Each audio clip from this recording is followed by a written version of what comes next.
শুনবেন স্থানীয় বাংলা সংবাদ। আসসালামু আলাইকুম। সন্ধে ৭টা।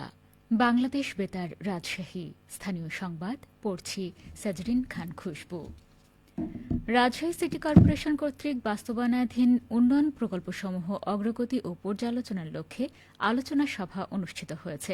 আজ নগর ভবনের কমান্ড অ্যান্ড কাউন্সিল কক্ষে অনুষ্ঠিত সভায় প্রধান অতিথি হিসেবে উপস্থিত ছিলেন স্থানীয় সরকার বিভাগের যুগ্ম সচিব মোহাম্মদ আল মামুন। তিনি বলেন, রাজশাহী মহানগরীতে চলমান সকল উন্নয়ন প্রকল্প নির্ধারিত সময়ে সমাপ্ত করতে হবে। সংশ্লিষ্ট সকলকে আরও বেশি আন্তরিক হবার পরামর্শ প্রদান করেন। সিটি কর্পোরেশন সহ স্থানীয় সরকারের অধীনের প্রতিষ্ঠানসমূহ সরাসরি নাগরিকদের সাথে কাজ করে। নাগরিক সেবা সুনিশ্চিতকরণে সবাইকে আন্তরিকভাবে কাজ করতে হবে। চলমান উন্নয়ন প্রকল্পের প্রতিটি কাজে স্বচ্ছতা ও জবাবদিহিতা নিশ্চিতকরণের বিষয়টি বিবেচনায় রাখতে হবে। পরে তিনি নগরীর চলমান উন্নয়ন প্রকল্পের বিভিন্ন কাজ পরিদর্শন করেন। রাজশাহী সিটি কর্পোরেশনের প্রধান নির্বাহী কর্মকর্তা মোহাম্মদ রেজাউল করিমের সভাপতিত্বে আয়োজিত সভায় আরও উপস্থিত ছিলেন রাশিকের তত্ত্বাবধায়ক প্রকৌশলী আহমদ আল মঈন, প্রধান স্বাস্থ্য কর্মকর্তা ডা AFM আঞ্জুমান আরা বেগম সহ অন্যান্য কর্মকর্তাবৃন্দ। নওগাঁর মহাদেবপুরে নতুন বাংলায় শপথ করি, মাদক মুক্ত দেশ গড়ি এই স্লোগানে মাদক বিরোধী সমাবেশ ও আলোচনা সভা অনুষ্ঠিত হয়েছে। আজ দুপুরে উপজেলার শালবাড়ি গ্রামে মানব স্বেচ্ছাসেবী সংগঠনের আয়োজিত সমাবেশে প্রধান অতিথি হিসেবে বক্তব্য প্রদান করেন মহাদেবপুর উপজেলা নির্বাহী কর্মকর্তা মোহাম্মদ আরিফুজ্জামান। এতে স্থানীয় নানা শ্রেণী পেশার মানুষ অংশ নেন। সমাবেশে বক্তাগণ তরুণ প্রজন্মের মানসিক ও শারীরিক স্বাস্থ্যের উন্নয়নে বিভিন্ন পরামর্শ তুলে ধরেন। এছাড়া মাদকমুক্ত সমাজ গড়তে প্রতিটি পরিবারের সচেতনতা, ভালোবাসা, দৃঢ় অঙ্গীকার ও সক্রিয় ভূমিকা দরকার। একই সাথে মাদকের বিরুদ্ধে সামাজিক আন্দোলন গড়ে তোলার ওপর গুরুত্ব আরোপ করেন তারা।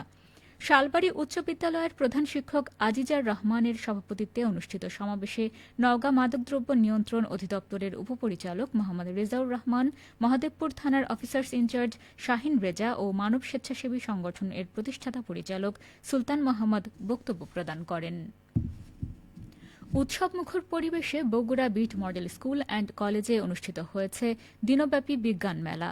আজ মেলার আনুষ্ঠানিক উদ্বোধন করেন জেলা শিক্ষা কর্মকর্তা রমজান আলী আকন্দ। অনুষ্ঠানে সভাপতিত্ব করেন প্রতিষ্ঠানের প্রতিষ্ঠাতা অধ্যক্ষ প্রকৌশলী সাহাবুদ্দিন সৈকত। উদ্বোধনী পর্ব শেষে অতিথিরা প্রথম থেকে দশম শ্রেণীর শিক্ষার্থীদের তৈরি ১১৫টি বিজ্ঞান প্রজেক্ট ঘুরে ঘুরে দেখেন। শিক্ষার্থীদের সৃজনশীলতা, বিজ্ঞানমনস্ক চিন্তা ও উদ্ভাবনী শক্তির ভূয়সী প্রশংসা করেন অতিথিরা।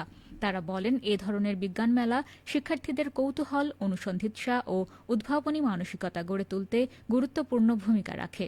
ভবিষ্যৎ প্রজন্মকে বিজ্ঞান চর্চায় আগ্রহী করে তোলার এমন উদ্যোগের প্রশংসা করেন অতিথিরা। দিনব্যাপী এই বিজ্ঞান মেলায় শিক্ষার্থী, শিক্ষক, অভিভাবক ও স্থানীয় গণ্যমান্য ব্যক্তিরা অংশ নেন।